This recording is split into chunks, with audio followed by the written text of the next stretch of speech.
Le pollen tombe, il sèche et ça vous fait pas de tomates. C'est ce qui m'est arrivé l'année dernière. Bienvenue dans cette nouvelle vidéo sur la chaîne Le Maraîche Club. Chaque semaine, je vous emmène faire un tour de ma micro-ferme. On voit ensemble les nouvelles plantations, les semis, les récoltes, les échecs et les réussites. Si vous avez des questions, n'hésitez pas à les poster en commentaire. Activez la cloche, abonnez-vous et à tout de suite pour cette visite. Restez jusqu'à la fin de la vidéo, je vous partage 2-3 astuces qui, je pense, sont intéressantes pour vous. La semaine dernière, nous avions la clôture totalement enherbée. J'ai un ami à moi qui est venu me débroussailler tout ça et franchement, ça fait du bien au mental, donc ça c'est fait. Cette semaine, je vais planter les courges de Nice. La première récolte de blettes sous filet va se faire vendredi. Alors les fraises, eh bien écoutez, s'il pleut pas, tout se passe bien. S'il pleut, j'ai des limaces. Donc en fait, l'humeur des fraises est en fonction du temps. Et j'ai également mis un coup d'engrais organique, donc de la vinasse de betterave, pour leur redonner un coup de boost. Parce qu'avec toutes les pluies et le type de sol que j'ai, ça a lessivé énormément. Donc j'ai remis un coup d'engrais liquide là. J'ai acheté une sorte de pompe Dosatron sur AliExpress. Et franchement, ça fait le taf. On arrive sur la fin de l'aillé. Voilà, le truc jaune là-bas, c'est de l'aillé. Il est encore beau. Les épinards, c'est terminé. Ils sont montés en fleurs. Je vais laisser les bâches, en fait, parce que tout ce jardin va être rempli de haricots. Voilà. Comme vous pouvez le voir, j'ai commencé à planter les haricots. Donc moi, je les démarre en motte. Enfin, du moins en plaque, pardon. Et puis, je viens les transplanter. Pour le début, c'est pas mal. Après, je ferai un semis. Je vais voir s'il n'y a pas trop de pression de campagnol. Et s'il y en a trop, bah, je continuerai à faire des semis en plaque. Alors, sous la serre, bah, c'est pareil que la semaine dernière, sauf que j'ai récolté les premières feuilles de mescla vendredi dernier. Donc, vous voyez, ça, c'est la récolte d'aujourd'hui. Ça, c'est vendredi dernier. Donc, ça repousse quand même relativement vite. En théorie, je suis censé faire 3 récoltes.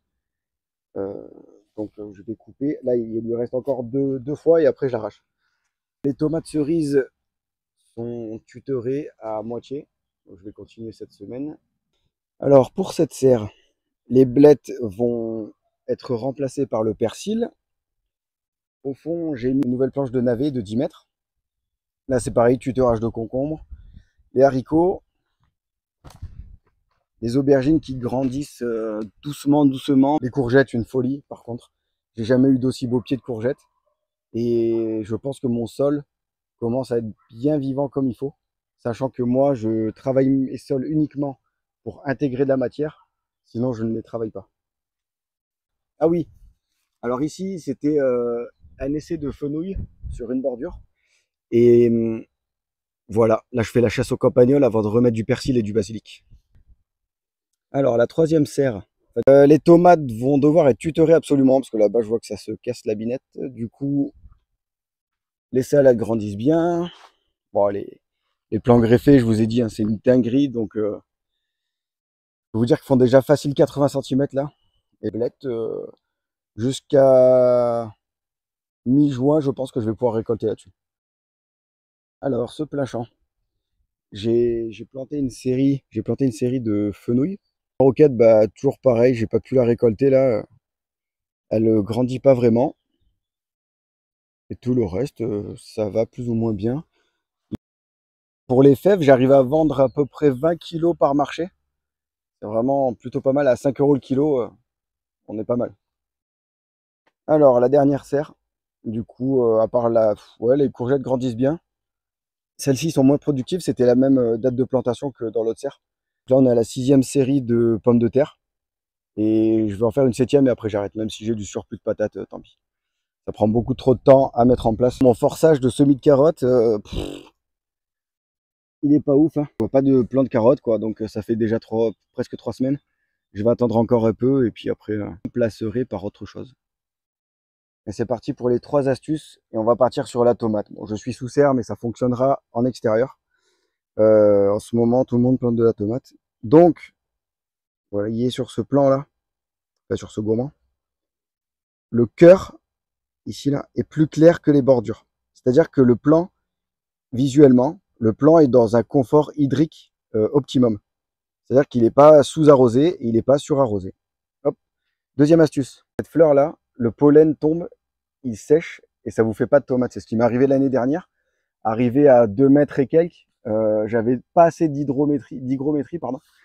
Et du coup, j'ai perdu tous les bouquets de tous les plants. Donc là, on est à 50, là je suis à 52%. Il faudrait que je monte encore un peu à 60-70%. La tomate, c'est vraiment une plante tropicale. Donc vous pouvez y aller sur l'humidité. Et vous pouvez également arroser en aspersion en extérieur. À midi, vous avez le droit. Vous arrosez 10-15 minutes. La troisième astuce, donc extérieur, moi je la conduis sur 2 têtes. Donc en fait, je vais avoir ma tige principale voilà, vous voyez le bouquet de fleurs là?